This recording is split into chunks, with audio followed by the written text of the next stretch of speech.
Hey you guys, welcome back. Very glad to see you guys again. It's been a while and I apologize on my end that it's been a couple months since we put up a video. I put up a video. Been very busy with football season, if I must be totally forthcoming. Today we're doing a video on how to cut a cast off that has a mold in the cast. This particular mold is your standard volar mold, or some people would call it a dorsal apex mold, and it has a little bit of an ulnar deviation to it as well, as you can see right there. I was teaching a class last Friday. I was teaching a class in one of the ER departments, and the question came up. They had a patient come in who had a cast similar to this, had a little bit more bend in it than this, but they had some concerns. The patient had come in for whatever reasons, and it was determined by the ER physician as well as the orthopedic physician that the cast had to be removed and replaced with a splint. So the staff, they were not very familiar with how to remove a cast that had a bend in it, and so they had some questions about that, which we addressed. But I went back and looked in all of our old videos that we've all gone through together, and I realized that even though there's a few videos where we're cutting off casts, more than a few, I realized that there was not a video on cutting a cast off with a mold. So here we go. So basic stuff. We all know the cast saw. We've all seen this in almost every video. And you guys have seen, again, in almost every video, me cutting off a cast or putting on a cast or whatever. So by now, after I think 60, 70 videos, by now you guys have already figured out, you do in and out. Let me go over here in frame. You go in and out as you're cutting, in and out. Follow the line all the way down. And most of us know that for the most part, we usually cut on the palmar surface, the internal surface, and on the dorsal surface, the outside surface, right down the imaginary midline. And we all know that already. Every now and then, a cast will come in that's been univalved or it's been bivalved. And again, there is a video, at least one. If you go back a few videos, there's a video on how to the univalve and bivalve situation, why we do that, how you overwrap it, etc., etc. And again, back in frame, most of the time you see a univalve down the midline or down the midline, and for the most part, the univalve usually goes from top to bottom, the entire length of the cast. There are some providers that will do 3/4 of a valve, univalve or bivalve. They'll do 3/4 of it, and they each have their particular reasons why they do that. Some they just do the entire length of the cast. Others they prefer the other method. And again, there's different variations of spacers and cotton padding and overwrapping with Coban and overwrapping with tape. And again, that's covered in that other video.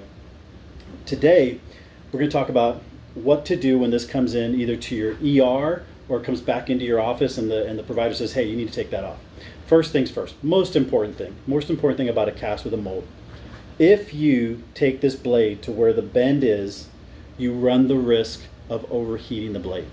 And we all know if you overheat the blade, you run the risk of damaging tissue.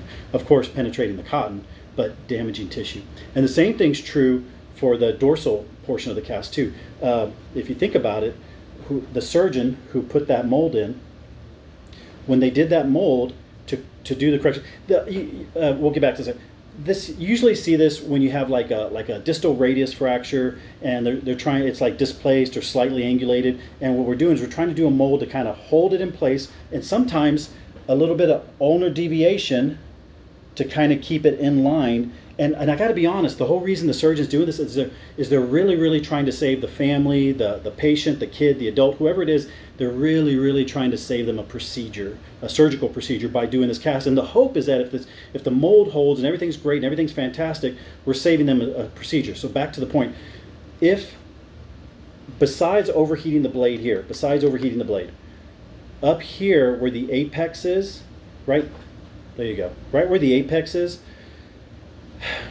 the padding, even though there is padding there, and we all know there's padding there, the padding could be a little bit smushed down because of the bend. It can be a little smushed. So not only do you run the risk of overheating in this little general area here, but you also run the risk of going a tad too deep here, there, you run a risk of going a tad too deep and going through what would otherwise be fluffy cotton might be smushed flat, and if it's smushed flat, you run the risk of penetrating a little easier.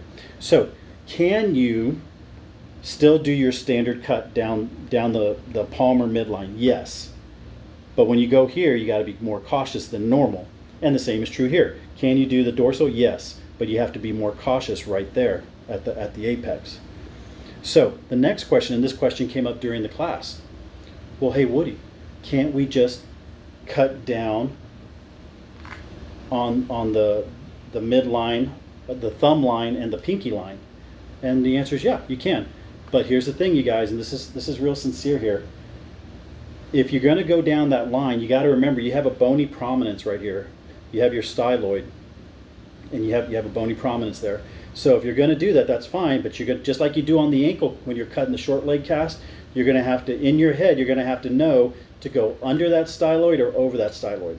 And the same thing's true here. If you're going to go down the thumb line, yes, you can. And again, there's not as prominent, but there's another styloid there. But anyway, you're going to come down, and the same thing as you do on the ankle. You're going to come either underneath it or above it, and then you're just going to make a little cut right in here so you can slip it off. So let's do this. Let's say, for example, you have a doc that's like, no, absolutely not. You're not cutting down the bone line. No, that's not our policy. We don't do that. I want you to cut down the midline like we normally do. Just be careful where the bend is. So I'm going to show you how to do that. So again, here comes the noise. Just letting you know up ahead of time. For obvious reasons, I put the cast on myself because I had to put a mold in it, and I'm going to be cutting, and like we just talked about, there's going to be two areas of concern that I just don't feel comfortable putting a coworker in a cast and asking that of them. And of course, I could never do this on a live patient because you just can't. You just can't. So here we go. I mean, you can't for training purposes. You just can't. So here we go. Here comes the noise. So let's do this portion first. And when I get to here, I'm going to pause.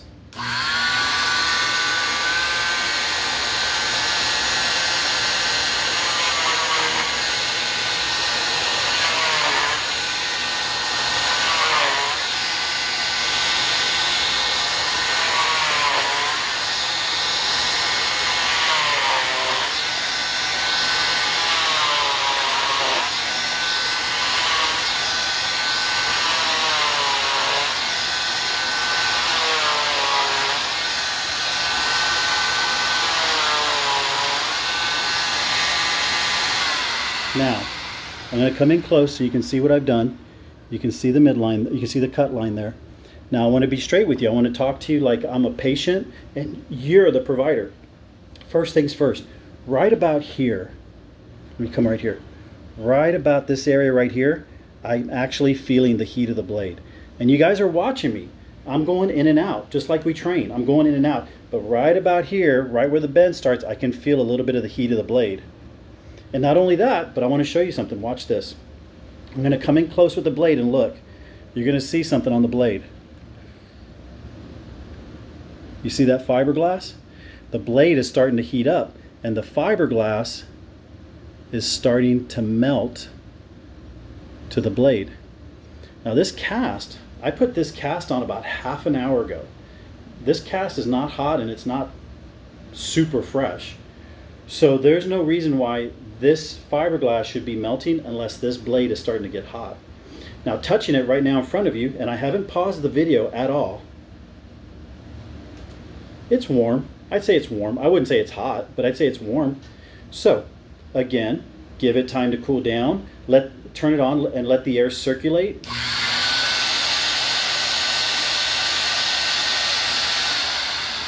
Let the air circulate, let it cool the blade down. You can do the alcohol trick, which I've shown you in other videos, where you get a little 2x2 or 4x4 and dab. You dab the blade with alcohol and make the blade ice cold. You guys already know these tricks. But so we know that the blade got hot right there. We know that. So let's do this. Let's leave that spot alone for now, and let's do this part here.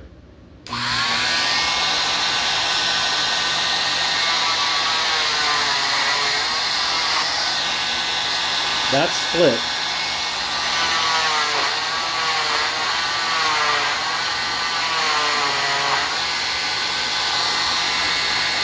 Okay, so I'm going to come in close so you guys can see. Now I want to be straight with you guys again. Right where the bend is, right here, where the bend is, I purposefully did not penetrate all the way through. I literally left a little smidge, a little bit still connected. I know that it's still connected because I felt it. I left it still connected because I want to show you guys something. Let's do the top part.